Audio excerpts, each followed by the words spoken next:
Hello, everyone. Welcome to this week's episode of ClueConWeekly. Joining us this week are two, old friends, personal friends, people known for a long time, and friends of the open source community. Fred Posner from the Kamailio project and Daniel Constantin from Kamailio and Asipto. Well, thank you for joining us today, guys. It's been a while. Thank Great to you, Luca. Hi, everyone. I was excited to hear about the topic of and Chelsea let me know about the new conference. Well, not the new edition of the conference you've been working on for a while, which is Kamailio World.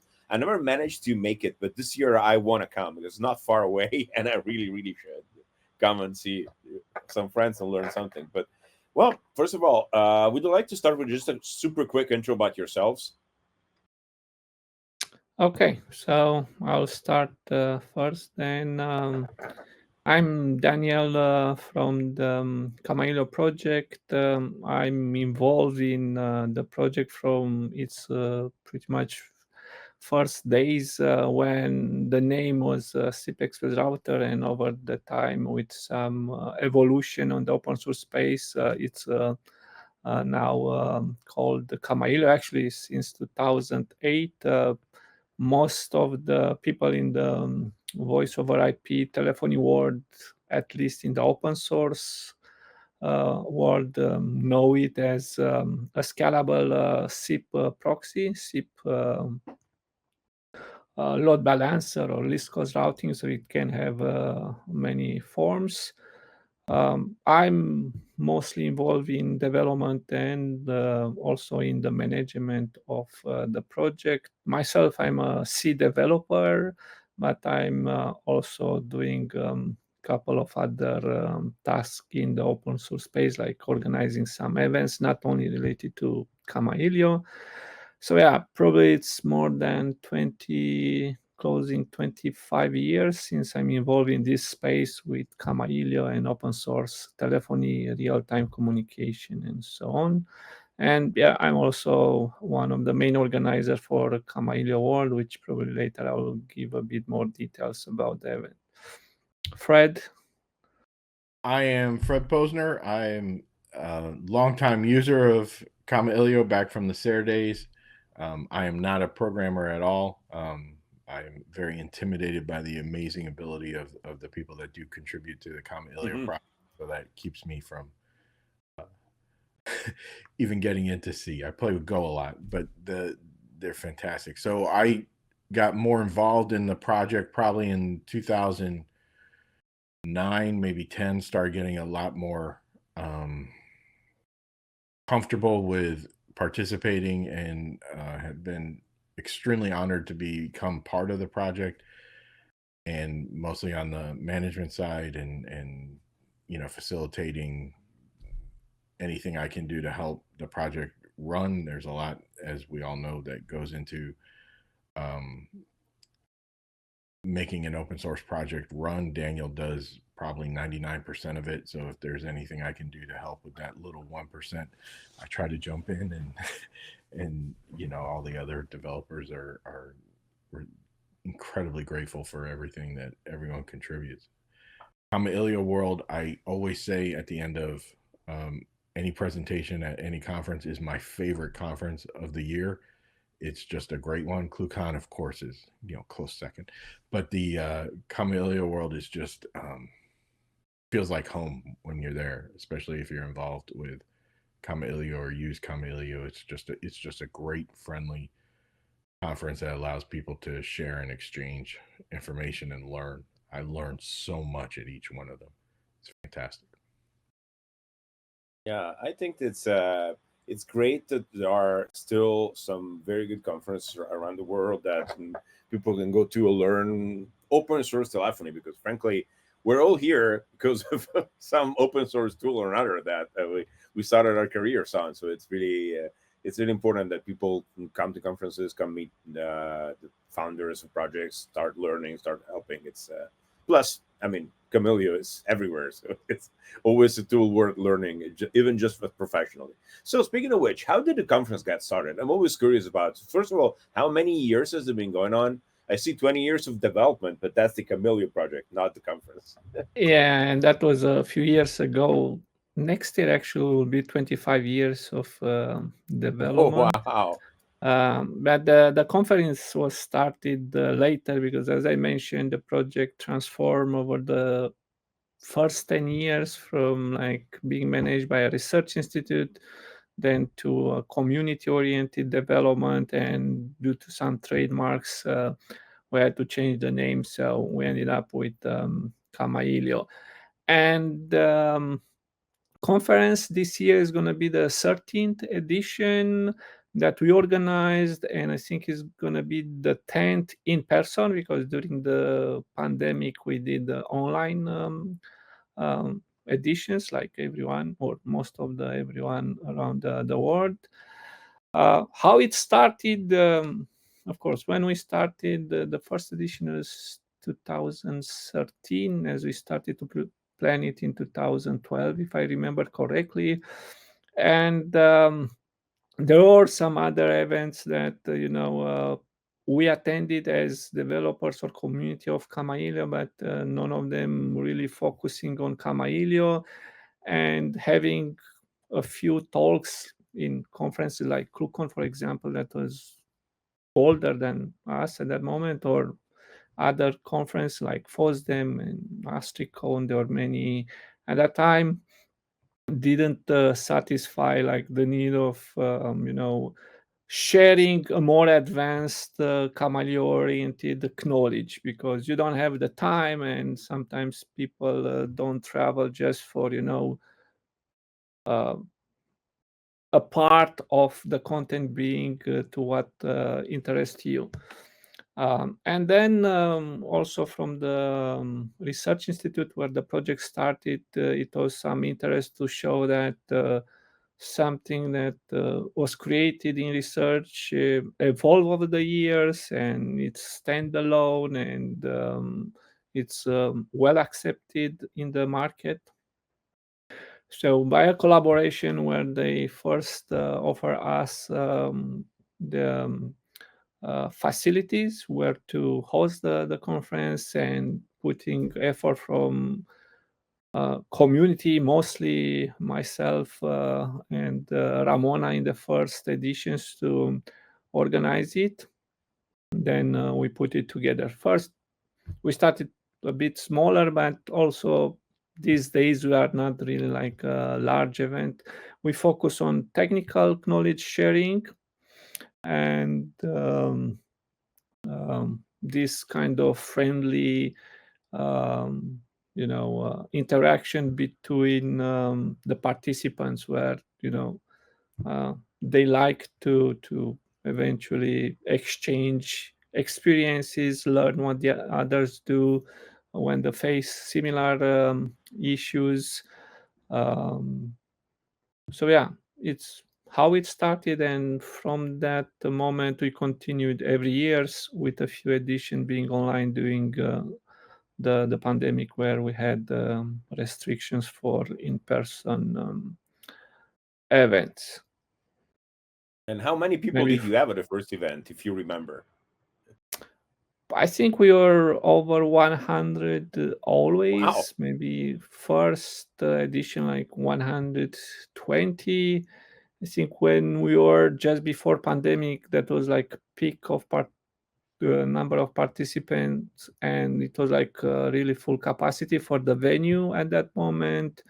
We had around 170, and after pandemic, being now the second edition, the size decreased a little bit by 10, maybe 20%. I don't have the numbers, but the peak was just before the pandemic. After that, some people don't want to travel as much as before, being usually home office, no longer in the mood of traveling all the time.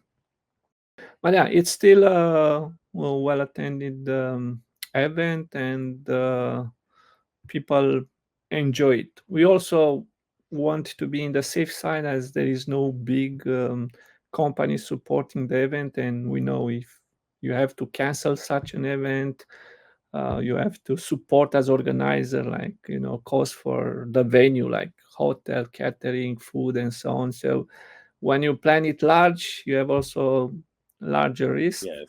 and it's also harder to manage. So it's better to sometimes find the balance between the risk, the overhead of organizing, and the benefits of the participants.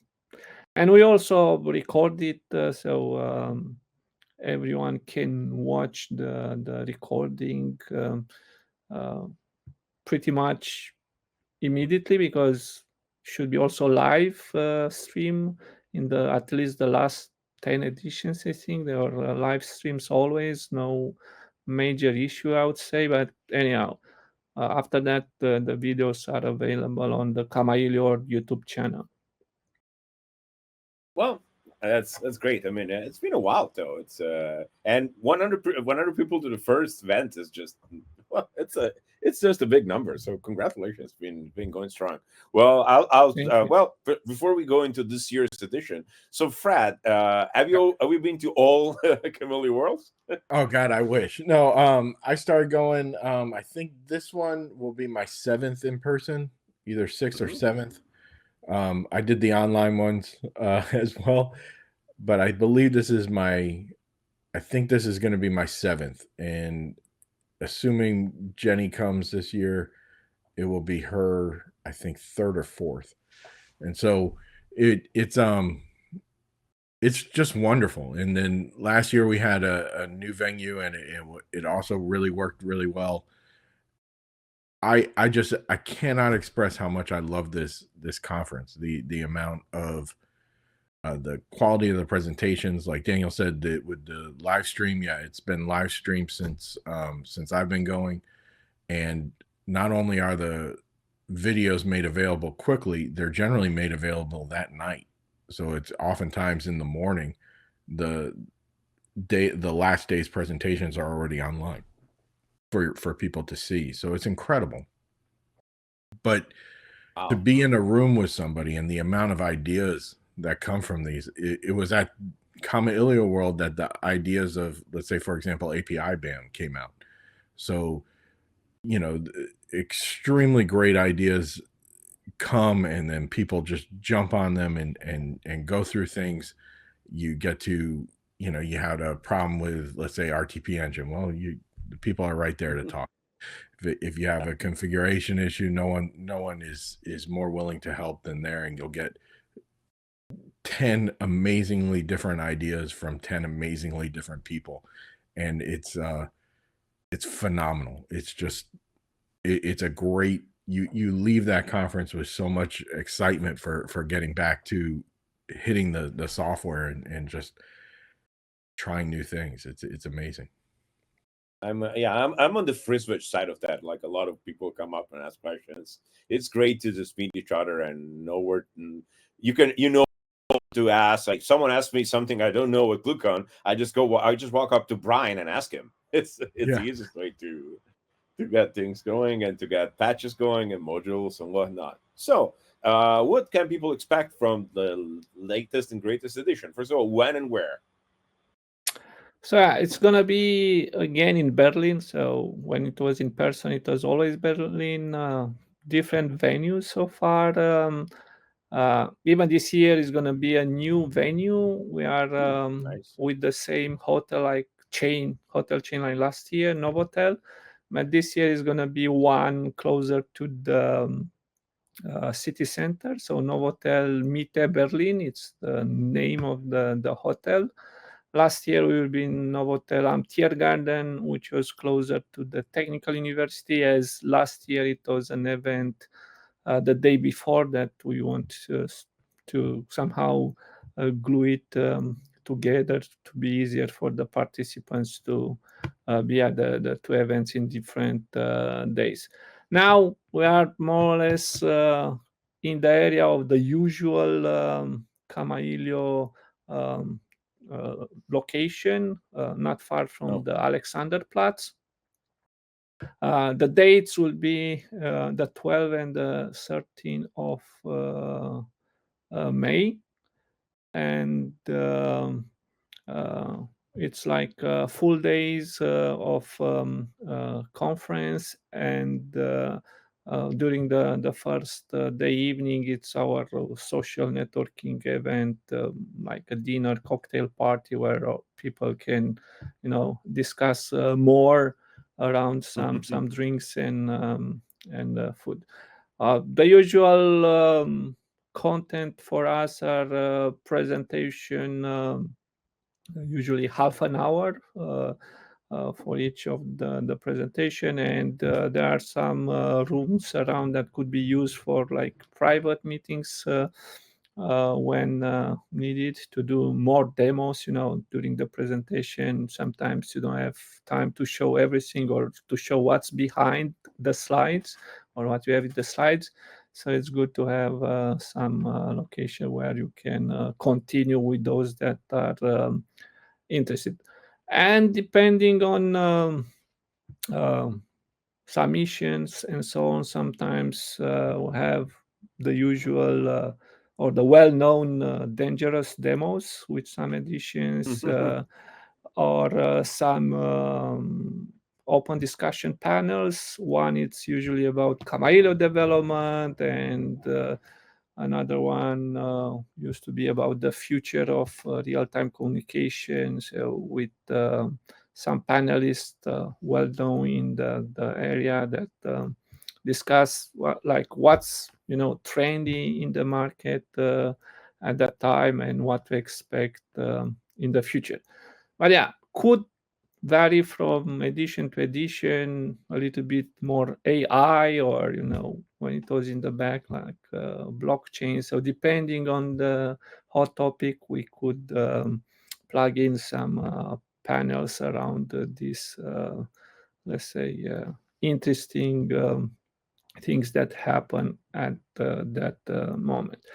The usual presentation is related to Kamailio or other open source projects or applications. So FreeSwitch is a common presence in our schedule with the different speakers. Last year it was Ivan McGee, but yeah, we had Chris Rienzo and other, let's say, core or main developers from FreeSwitch project or people from the community.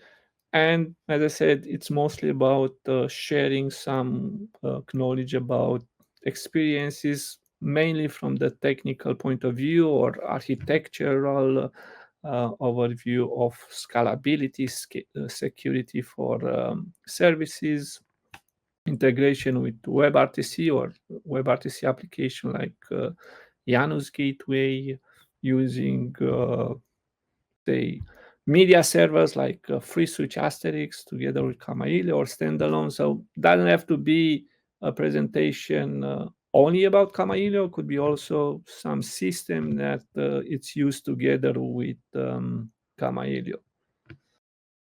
There's been great topics all along. I mean, one of my highlights that I usually like each year is, if there's time, there's a lightning, a quick panel where people talk for up to 5 minutes or so about how they're using Kamailio, and that's always exciting and engaging to see and generally meet new people. There was one last year regarding a space program that was just fascinating, as well as generally every year there's something that you just walk away with a fantastic way of seeing how someone else built something or is using something that might open your eyes to something. For example, Twilio has done some presentations about how they use Kamailio in their presences or in their carrier services that they're providing. There was a great presentation last year on dealing with some of the newer versions of OpenSSL and protecting your systems that way. And it's each year you look forward to the unknown that's going to come out and take you. It's one of those where generally every presentation is filled, because you never know what you're going to get. There's going to be a lot of AI this year for sure, although I don't know how much overlap there is with the Kamailio users, although there's always something. It's Yeah. what I hope to see is actual open source AI engines, not just people that are using external LLMs and stuff. But that's not Kamailio. I mean, that's a different story. Probably it's gonna get there with the time, open source somehow catches with some commercial product. In many cases, it's overtaking at some point. So it happened the like problem, with browser, for example. So I feel like there's one problem, which is the amount of computational power you need to train an LLM, which is sort of a barrier because to make Kamailio, technically, I say something that's not true, but it will say you can open an empty folder, you can fire up Vim, code for a few months, and you have Kamailio. You don't need anything else, right? It's technically possible. It's not easy. It's not easy, but it's technically possible. While AI, you need a lot of GPU power or computation, whatever. So until we solve that, it's probably going to take a while. But it's going to be interesting. Yeah. Okay, good. Yeah. So the dates are May 12th and 13th, right? Is the call for paper still open, or are you closed already? Yeah, it's open because we just started a few weeks ago. Okay. You know how it's in Europe. December, it's a little bit like a dead month, so nobody is pushing anything on like marketing or effort. So we kind of started with full speed after the new year. And I think the call for papers was opened even before, but we haven't announced it. So who wanted to go to the website and check it, it was there. And also the registration is now activated. We need to start promoting it.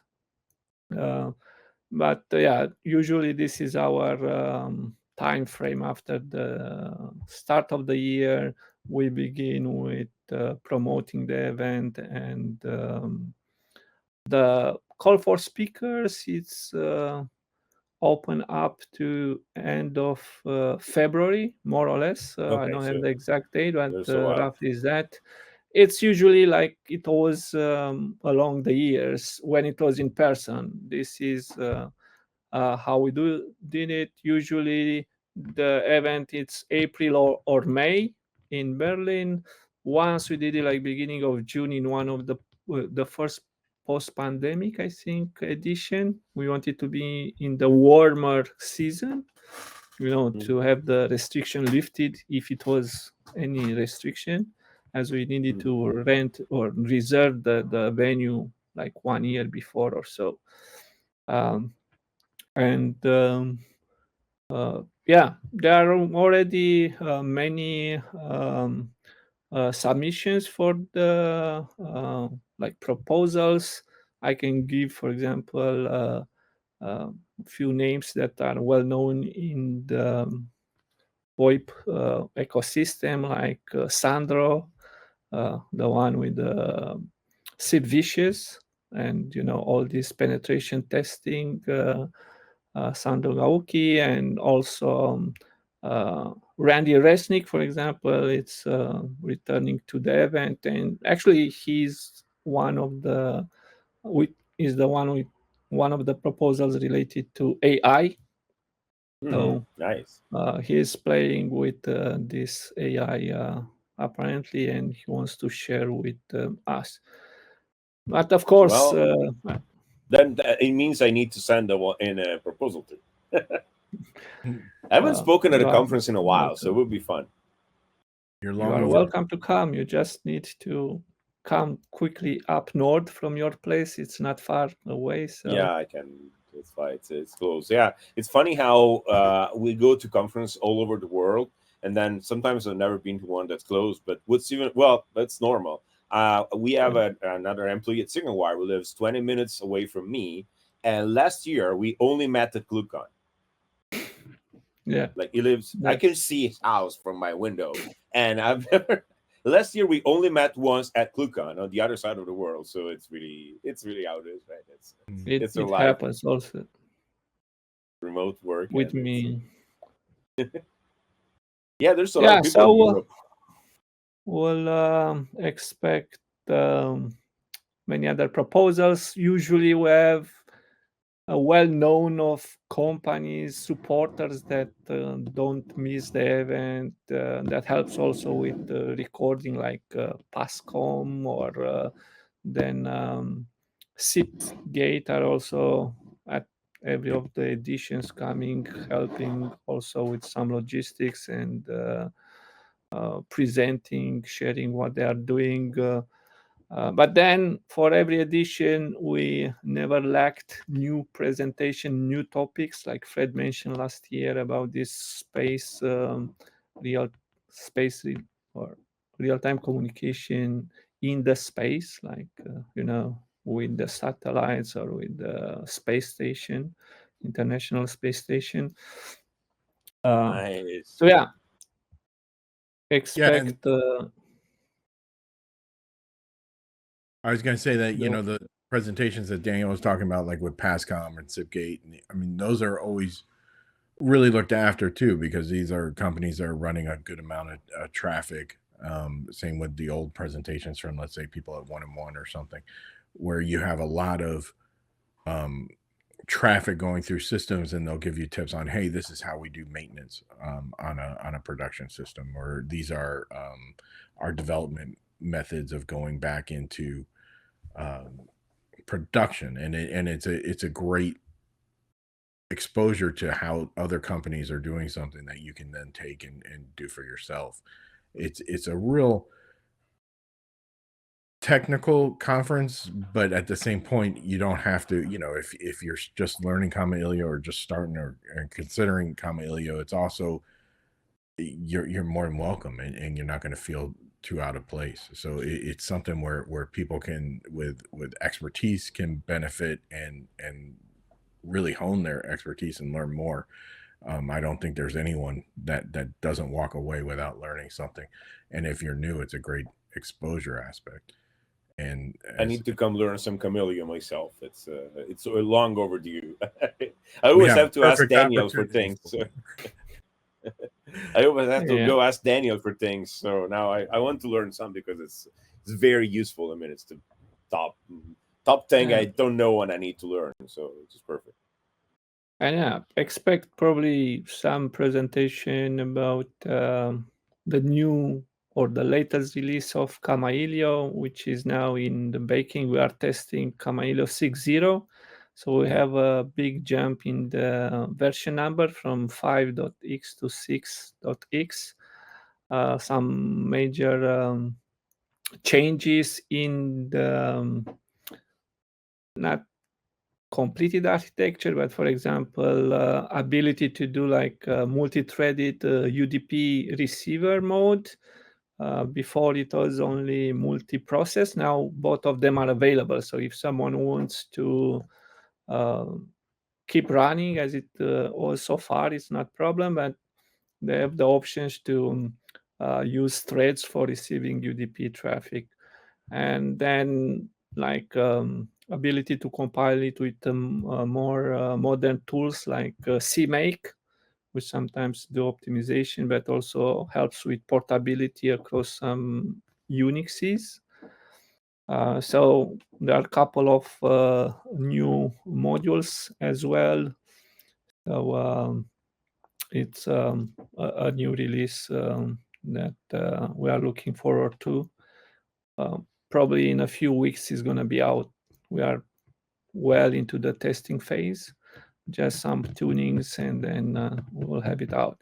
And at least one presentation will show about the new features, and maybe also a demo or some more advanced specific features that comes with this new release could be part of the conference. I'll have to think about my presentation. Of course, I will be there. I will also present, but I haven't decided yet about the topic.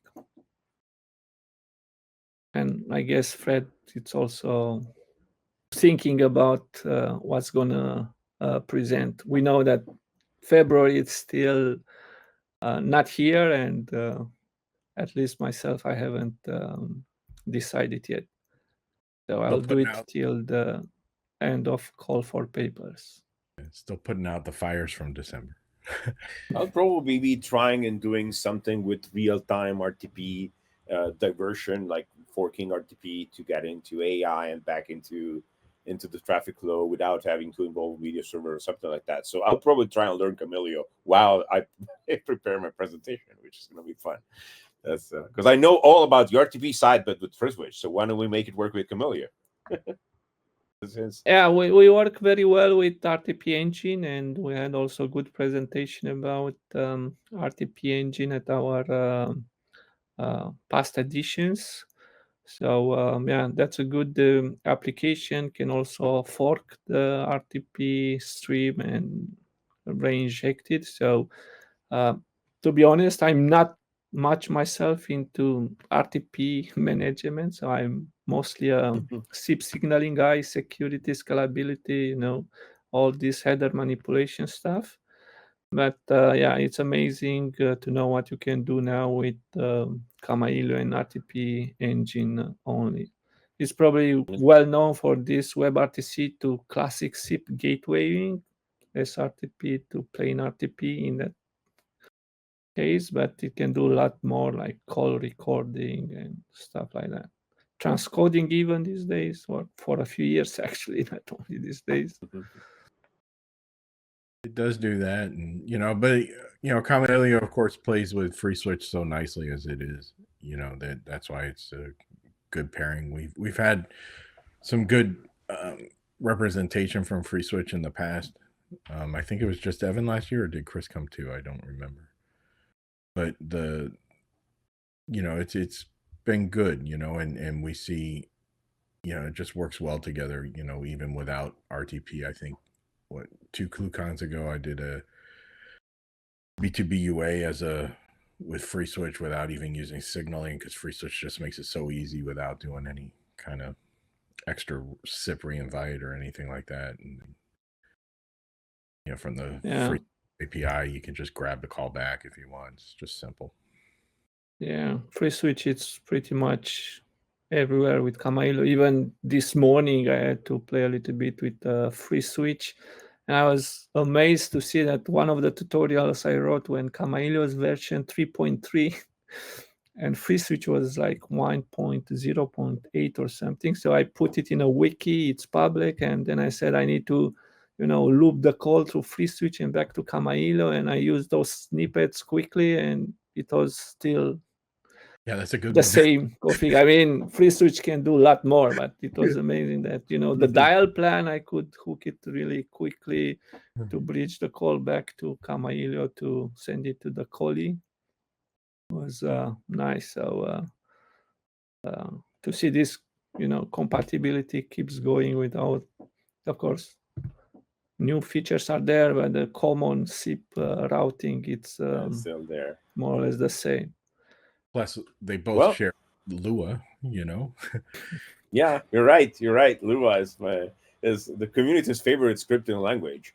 I'll be in the minority and ask why Lua of all them, but I mean it works for simple things, so it's fine. I'm also generally a move everything off to a web server type of person. So to me, which scripting language you use, it doesn't really matter to me because I don't script anything. Everything is just XML code or related mechanisms. But yeah, Lua, they're shared. It's very powerful, but I know people who do a lot of it. I prefer having logic outside of my modules. Well, yeah. I mean, thank you very much for joining us. It's very much looking forward to Kamailio World, which to repeat is in May 12th and 13th in Berlin. Tickets are on sale. Call for paper is open. You meet Daniel, you meet Fred, you meet all the other friends of the Kamailio community. I'll see if I can make it, but I should be able to. I need to go check if there's anything going on in the US, but it shouldn't be. So I'd be super happy to come. It'll be my first one. And well, again, thank you for joining us today, Daniel and Fred. Thank you for having us, Luca. And looking forward to meeting you all. And for the rest of the people, I'll see you next week. Goodbye. Bye-bye.